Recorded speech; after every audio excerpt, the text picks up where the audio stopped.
Hi everyone, my name is Doug Christensen, and I just feel like things have gotten a little bit out of hand. I've traditionally had the opportunity, I've been invited more or less to offer a kind of outside perspective for each of the kids that have gotten married so far in our family. And and I don't know how this happened, but we had a wedding last week that I got cut out of, and then last night I just couldn't see the opportunity, the right opportunity to get up and offer my 2 cents. So I'm going to try a different method, see if this can um, result in working my way back into the lineup, and also just send my love and my shout out to Rachel and Will. I have a little bit of background here with these kids. My wife and I, Sarah, 28 years ago, this coming Friday, married as well. And our first date was only about 5 months prior to our wedding. We had known each other for most of our lives. Uh, Sarah grew up in the country club area and right around the corner from Jana Bishop. And, and they were friends from the ward. And I grew up over in the projects. I'll talk more about that in a minute. But uh, anyway, um, my first formal date with Sarah was to go up into Mill Creek Canyon with Dan and Jana to have dinner over a fire, and Dan played the guitar for us. And Sarah came home from that date and told her mother that she was going to marry me. And I wasn't aware of this plan, but Sarah had just come home from a mission, and she had access to things beyond any of our control. So, in any event, Dan and Jana were part of our beginning, and things went pretty quickly after Sarah made that decision. I mean, who can blame her? Once you get to know me, you'll understand. But I just have a few things to say about Will that didn't really get mentioned last night. First of all, I don't know if you know this, but Will has he has a secret. Uh, Will is a Gothic, and he doesn't like to admit it to everyone.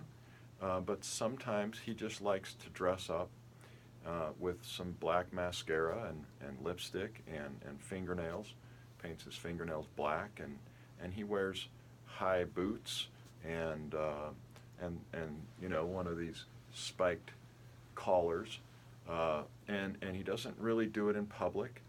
I'll talk about why in a minute.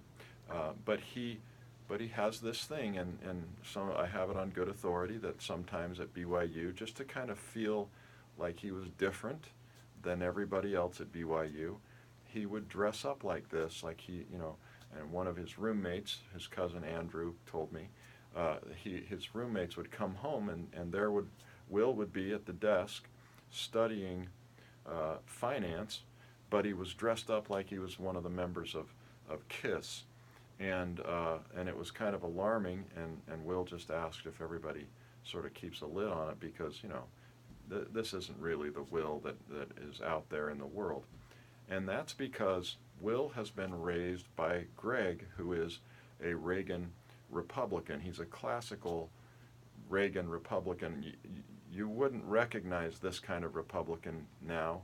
The ones in the White House are a little closer to what Dan Sorensen would prefer, a little bit more on the radical end of the spectrum, but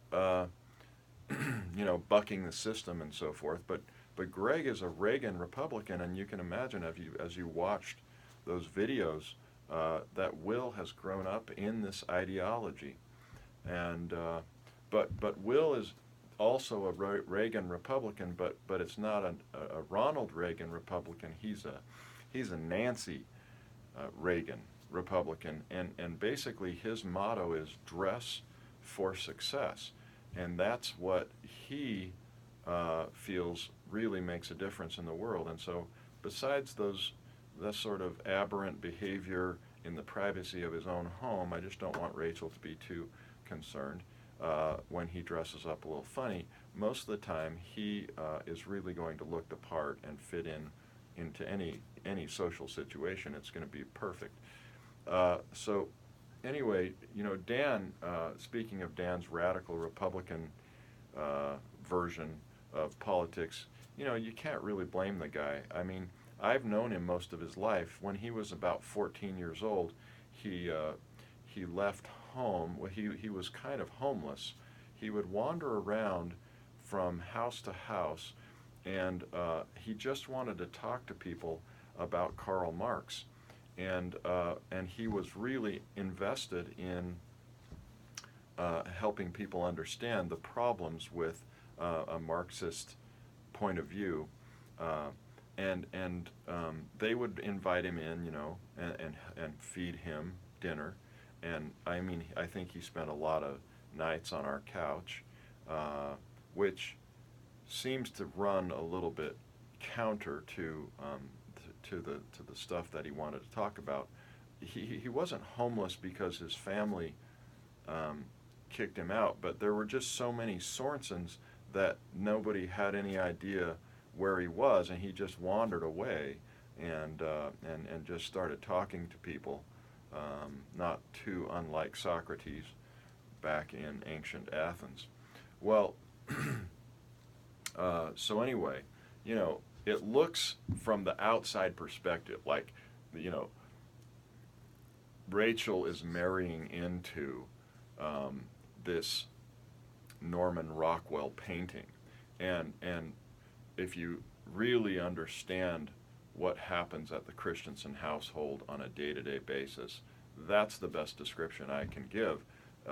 But something Will should know about Rachel is that she's coming from this perspective of the Sorensen ideology, and influenced tacitly by Karl Marx. But her point of view, she was comfortable at the beginning because she heard the name Rockwell, but she was coming from a Porter Rockwell influence, and so the Sorensen and Christensen union, it's kind of a Norman Rockwell meets Porter Rockwell, and I can vouch for this because I was at my mother's house doing some up in Heber, my parents' house in Heber, doing some cleanup the other day, and I came into the bedroom, and Rachel was holding a picture of Porter Rockwell, and she was kind of choked up, and she said, "Will, we need to put this picture on our kitchen or living room wall so that everybody knows we're Latter-day Saints, and that we love the Lord." And she, I told her she could keep it. It's no problem. We're really trying to get rid of a lot of stuff up there. Finally, let me just say a couple more things, just two more things. So, something else I would have said last night had I been given the opportunity is that by the look of things, these two have everything in common. They come from very similar backgrounds. Now, you might not think that the Sorensens are quite keeping up with the Christensens, but from the look of my insurance bill, I know that the Sorensens are doing just fine. I mean, if I'm any indication, what I'm contributing to the Granite Insurance Foundation should suggest that the Sorensens are not too far behind the Christensens in terms of just making their way in the world, and so I think everything should be okay. But I have to warn Rachel of one thing, and that is this. On my wedding, the wedding night, we drove my father-in-law's Land Cruiser to Alpine, Wyoming. We thought we were going to Jackson, but my parents had found a free night, a couple of free nights at this place called the Alpen House, which is an hour from Jackson and not too far from Afton, Wyoming. On the way up there, we hit an elk with Ralph's Land Cruiser and slaughtered it and slaughtered the car.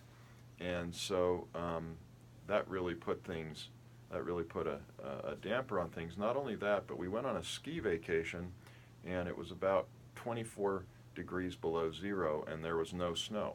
And so we were stuck in this place where there was nothing to do, and we couldn't go up to Jackson and ski because there was no snow. And so, you know, we played Monopoly. And this was a big mistake because I made my wife cry because I had learned to play Monopoly with Greg. And when you play Monopoly with Greg, you know, by the third time around the board, he owns Boardwalk and Park Place. He owns all of the yellows, greens, and reds. In 3 turns, he's got them all. He has hotels on everything. And basically,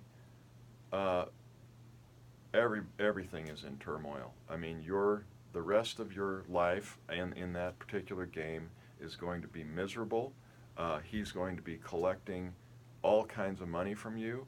You'll probably spend quite a bit of time in jail. It's really, I just want to warn Rachel that this is where Will has come from.